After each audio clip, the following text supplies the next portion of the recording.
እማላቀው ቤተሰብ እማላቀው ቋንቋ ገብቼ እርጉዝ ሴት እንግዲህ አረብ እንደማያሰራ ሁላችሁም ታውቃላችሁ። በስንት ብር ነው የሰራሁት ታውቂያለሽ? ወላሂ በ5 ብር ነበር የምሰራው። ያቺ 5 ብር ደረጃ የምታክለውን ተከራይቼ ለዛች ለኪራይ ብቻ እምበላ መጠጣው ከአረብ ቤት ነው። እንደዛ እያልኩ ወለድኩ። ወልጄ በ3 ቀን የሚያለቅስ ሲሞጂ አትስደዱ አትላኩብን። ወልጄ በ3 ቀን ስራ ተመለስኩ። ከዛ አረቢቷ መወለድ ነች አየችኝ፣ አዘነችልኝ። ልጅሽን ይዘሽ ነው ያለች። ልጅን ይዤ እዛ ስራ ተመለስኩ። ከመመላለሱ በ7 ብር አረኩላት። እዛው ልጄንም ይዤ ምን ብዬ ወንድ ልጅ ነው ደግሞ ወንድ ልጅ ደግሞ አያሰሩሽም፣ 6 ወር ሲሞላው ሌላ ቦታ ስራ ፈልግልሽ ያሉ አለች። እሺ ያልኩ ልጄን ይዤ እንደገና ሌላ ቦታ ስራ ሄድኩ። እንደዛ እየሰራው ምን ስል መጨረሻ ላይ መሀላት ህፃናት ማስያዝ ጀመርኩ። 2 ስራ ሳገኝ ማለት ነው። ያን 2 ስራ ሳገኝ አንድ ሆስፒታል አገኘው። ደህና ቆንጆ አገኘው። ያን ሆስፒታል 17 ዓመት ነው የሰራሁት። አልሐምዱሊላህ ረብልዓለሚን። እንደዛ ስሰራ ልጄም አደገልኝ። ልጄን እዛ እያስተማርኩ ምን ስል የፈረደበት ጦርነት ሊጀመር ሲል ወደ ኢትዮጵያ ላስለክስል የገዛ ባሌ ሳይሞት ነው እንግዲህ የተለያይተን የመጣሁት፣ ጠፍቼን የመጣሁበት። የእሱን ወንድም ይልክና አፈላልጎ ወንድሙ ሲመጣ ሰው አገኘው አልኩልሽና አስጠጋሁት። ሳስጠጋው ልጁን ይሰርቅና ከየመን ስዑዲ ልጁን ይዘው ይገባል። ልንገርሽ፣ ከየመን ስዑዲ ልጁን ይዘው ይገባል። እኔ የወር ስራ ገብቻለሁ። የወር ስራ አስገባ 10 ሰዓት መጥቻ ያጠባዋለሁ። ጠዋት 5 ሰዓት መጥቻ ያጠባዋለሁ። ማታ አልቤለት ሄዳለሁ። እንደዛ ነው ናስረን ያሳደግኩት። አድጎ አልሐምዱሊላህ 8 ወር ሲሞላው ልጁ ዳዴ ማለት ጀመረ። ያዙ ልጅ በምንም ተአምር ያበሻ ልጅ አይደለም፣ ይሄ አረብ ነው ተባለ። ተያዝኩ። የገዛ ልጅን የወለድኩበት ሐኪም ቤት ወረቀት አለ።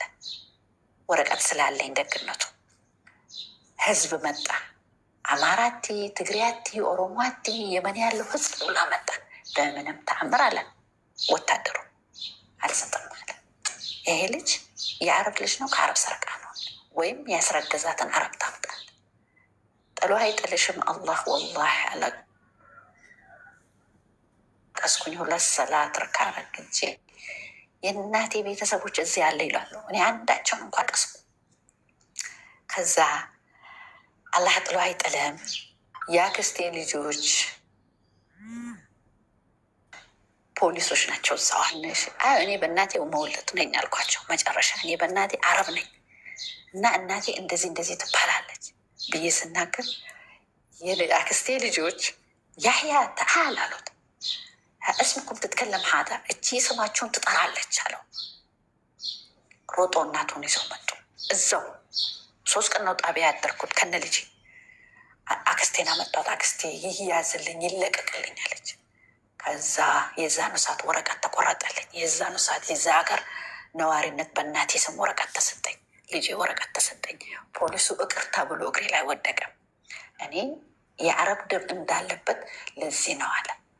ከዛ ሰላም አገኘው እያልኩ እንደዛ ሆኜ እያሳደግኩ ከዕለታት አንድ ቀን ልጅ ከጎረቤት ልጅ ጋር ይጣላል። አድጓል። አሁን የ5 ዓመት ልጅ ነው። ህፃን ሲጣላ በበጣጥስ ሲጣሉ የኔ ልጁ የሚጣላውና የኔ ልጅ እድሜው ትንሽ ነው። ደረጃ ላይ ቁጭ ልልሽና ለካ መተውታል። የኔ ልጅ መተውታል። ሲመቱት ይሄን ስር ምን ያደርጋል? እነሱ ለ2 ሆኖ ሲመቱት ብልጥ ስለሆነ ዝም ባልና ደረጃ ላይ ቁጭ አለ። ተጫውተው ሲመጡ እግራቸውን ላጣረገላቸው። ከእግራቸው ከደረጃው እየተንከባለለ ወደቁ። 2 ጮ የነዛ ቤተሰቦች ወጡ። ልጆችን ገደሉ ምናምን ኧረ እባክሽ አልኳት። እስቲ ይሄና ይሄ እንዴት ይገለዋል? ያህያ ምን አድርጓቸው ነው ስል ናስር እኮ ቅድም እኛ ድንቹን ወስደን በላንበትና መታ ነው። አሁን ደግሞ እሱ እበሩ ላይ ቁጭ ብሎ እግራችንን ከደረጁ ላይ ነጠቀ እና እንደዛን የወደቅ ነው አለች። አዎ የሹፌ ጉልበት ባይኖረውም ሰው ልጅ ጭንቅላት ይኖረዋል። እናንተ ግን ሁለት ወንድማማቾች ናቸው። እስቲ እናንተ እድሜያችሁ 7 ዓመት፣ ይሄ ገና 3 ዓመቱ ነው። ወንድማችሁ ነው፣ እኔ አክስታችሁ ነኝ። ተቋርሳችሁ መብላት ነው ወይስ ለምን ትመቱታላችሁ? ወስዳችሁበት ለምን ትመቱታላችሁ? አሁን ከዛ ለአባትየው እንግዲህ የኦሮሞ ነገር ይሄ ነው ብዬ አልነግረሽም። ቢላዋ ይዞ እየሮጠ መጣ። ያን ቢላዋ እንዲህ ብዬ ሊወጋኝ ነበረ። ወላሂ ከጀርባዬ እኔ አላየሁትም። ቆሙ የተነጋገርን የነበሩ ጎረቤቶች ያዝ ሲያደርጉት ያ ቢላዋ እንዲህ እንደያዝኩኝ በፎጣ አይቶ ለብዬ ጠቅልዬ ያዝኩኝ። ያ ቢላዋ ተመልሶ እጄን ትንሽ ነው የቆረጠኝ እንጂ ወደቀ። ከዛ ሰው መጣ። አለቀስኩ። በቃ ማንም ከጎኔ እንደሌለ። አሁን ዘመዶችን ብጠራ እሷ አረብ ስለሆነች ነው እኛን ኢትዮጵያኖች አስጠቃች ይሉኛል። የኢትዮጵያን ባህል ታውቃላችሁ። ምን ላድርግ? በቃ ሰፈር ልልቀቅ አልኩኝና ሰፈር ለቀቅኩ። የሰፈሩ ሽማግሌ ደግሞ በምንም ተአምር እዚህ ሰፈር ይሄን ያህል ዓመት ተቀምጠሽ እነሱ ይወጣሉ እንጂ አንቺ አትወጪም፣ ተያያዘን። እሺ ያልኩ ተመለስኩ። በሀገር ሽማግሌ ያስታረቁ። ኢድ ሆነ ቀኑ። እልክላቸዋለሁ ያንን ፎቶግራፍ፣ የልጄን ፎቶግራፍ። ወላሂ ኢድ ሆነ። ኢድ ሆኖ ወረቀት ውጭ እያነደዱ እያለ ናስር ልጄን የወረውሩልሽና እዛ እሳት ላይ እግሩ ይረግጣል። ሳይነግረኝ ጸጥ ብሎ እሳቱ ላስቲክ ነበረበት። ያ ላስቲክ ጥብቅ ይልበትና ዝም ይልና ልጄ ውጦ ሳይነግረኝ ያድራል። እኔ ጠዋት ትቼ ስራ ሄድኩ። ከስራ ስመለስ የልጄ እግር ውሃ ቋጥሮ አገኘሁት።